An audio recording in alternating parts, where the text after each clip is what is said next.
In this video, I'm going to talk about one of the most important ideas in all finance, which is the Black-Scholes model.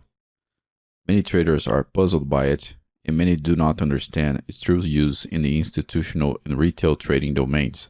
So I will try to shed some light onto specific aspects that make the Black-Scholes model one of the most powerful tools in all trading. We are going to analyze how the Black-Scholes model came to be in an intuitive way.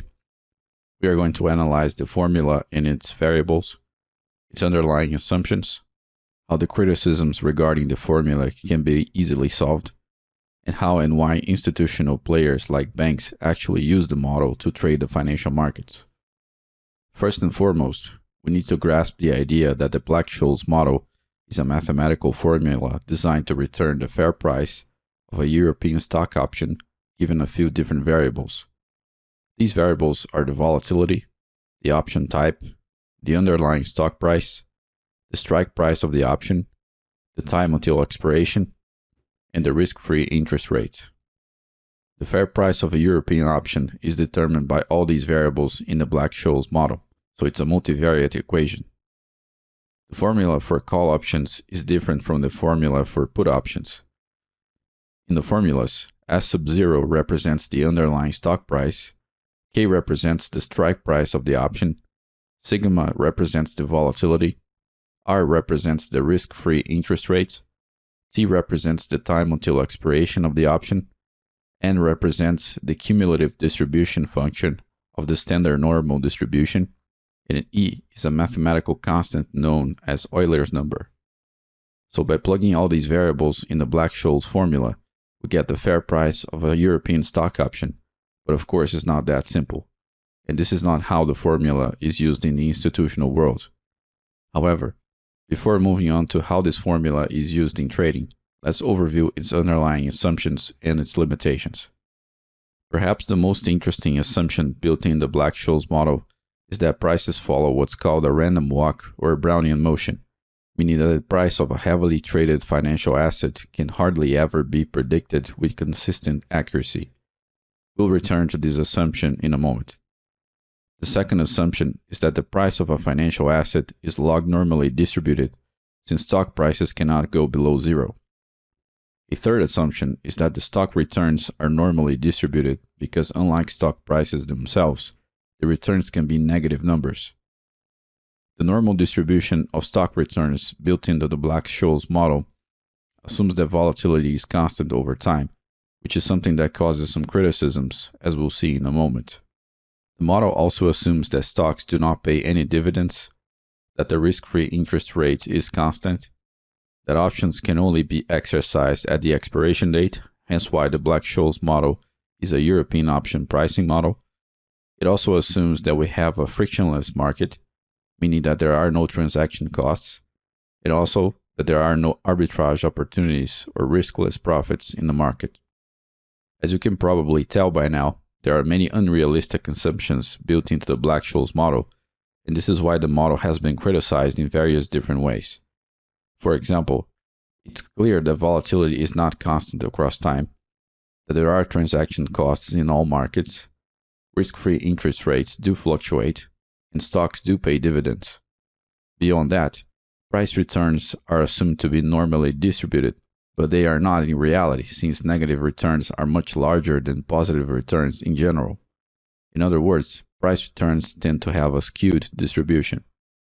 Prices fall much faster than they rise, meaning that volatility on the way down is much higher. We can clearly see that in the last coronavirus pandemic. In this chart, we can see that it took 32 days for the S&P 500 to drop to its bottom, and it took 153 days for the market to return to the level from which it dropped. In other words, it took 5 times as much for price to rise.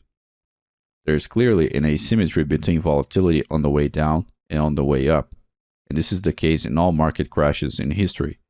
If we take these returns into account, we'll see that price returns are not exactly normally distributed. However, that's not a problem because there are strategies that will take advantage precisely of this fact, like the volatility skewness strategies. Before moving on to how these unrealistic assumptions are solved by institutional traders, Let's take a brief look at one of the most powerful assumptions in the Black-Scholes model, which is that the price of a heavily traded financial asset follows what's called a random walk or Brownian motion. To understand what Brownian motion really is, we need to go back a few hundred years when a biologist called Robert Brown was performing an experiment with pollen particles suspended in water. Brown observed that the pollen particle displayed a random path due to the fact that it was colliding with many water particles coming from different directions. This random path later became known as Brownian motion. In this animation, we can have a better idea about what Brown observed. Imagine that the big blue circle in the middle is the pollen particle, and the small orange circles are the water particles. The graph on the right records the path that the big blue circle takes. As time passes by, the water particles collide with the pollen particles in many directions, creating a random path for the pollen particle.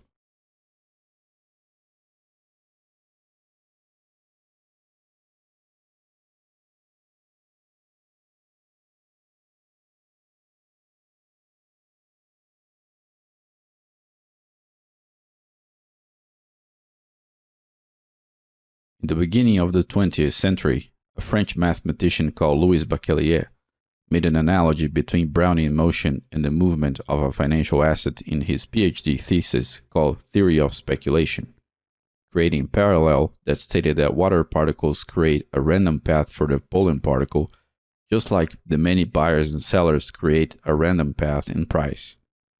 Around 50 years later, a Japanese mathematician called Kiyoshi Ito proved that financial assets indeed follow a Brownian motion in what became known as Ito's lemma. The Black-Scholes model is, in some sense, a consequence of the Ito's lemma. I'm oversimplifying all of this, of course, but that's where the Black-Scholes model comes from, and it is indeed a powerful idea that ended up earning a Nobel Prize in 1997. The simplest intuition to have about Brownian motion in the Black-Scholes model is that, like the pollen particle is constantly being bombarded by many water particles in many directions, the price of a financial asset is constantly being bombarded by buyers and sellers. The difference between the pollen particle and price is that price can only go forward in the x-axis, and it only suffers collisions from upward and downward vectors because prices can only go up or down. However, both pollen particles suspended in water and the price of a heavily traded financial asset display a Brownian motion, and the Black-Scholes model incorporates that powerful assumption. Even though this concept of Brownian motion is very powerful, the Black-Scholes model has all those other incorrect assumptions about the market. However, the silver lining in all of this is that these problems associated with the unrealistic assumptions built into the Black-Scholes model have been solved by the use of partial derivatives of the model, which are called option Greeks. Here we have to understand the intuition behind partial derivative. Since the Black-Scholes model is a multivariate equation, institutional traders want to understand how each variable functions in terms of other variables in isolation. This allows traders to strip down financial risk into several different types of risk that can be properly managed and hedged. This is in fact what makes it possible to take a pricing model with unrealistic assumptions and make it work to make money in the institutional domain. The most common option Greeks are the delta, gamma, theta, vega, and rho. Each one of these parameters measures one specific type of risk associated with an options position. To summarize, the delta measures the exposure to the directional risk. The gamma measures the exposure to price fluctuations in either direction. Theta measures the exposure to the passage of time. Vega measures the exposure to changes in the implied volatility, and rho measures the exposure to changes in the risk-free interest rates. Institutional traders don't trade price direction. They trade volatility instead through the use of the Black-Scholes model and its partial derivatives, also known as option Greeks. The reason for that is that price volatility is much easier predicted than price direction, given the mathematical nature of price. If you want to understand how institutional traders like bank traders act in the market using the Black-Scholes model and other very powerful tools, I wrote 3 ebooks outlining 3 common institutional strategies that can also be used by retail traders. If you have interest in getting all the strategies, send me an email so we can work out some bundle discount. You can access my website in the video description for more information about the ebooks. That's it for this video. I hope some of the questions about the Black-Scholes model have been clarified.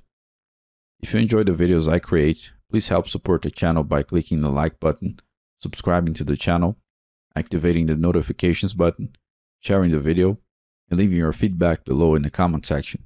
Thank you very much for watching, and I hope to see you in the next videos. Take care.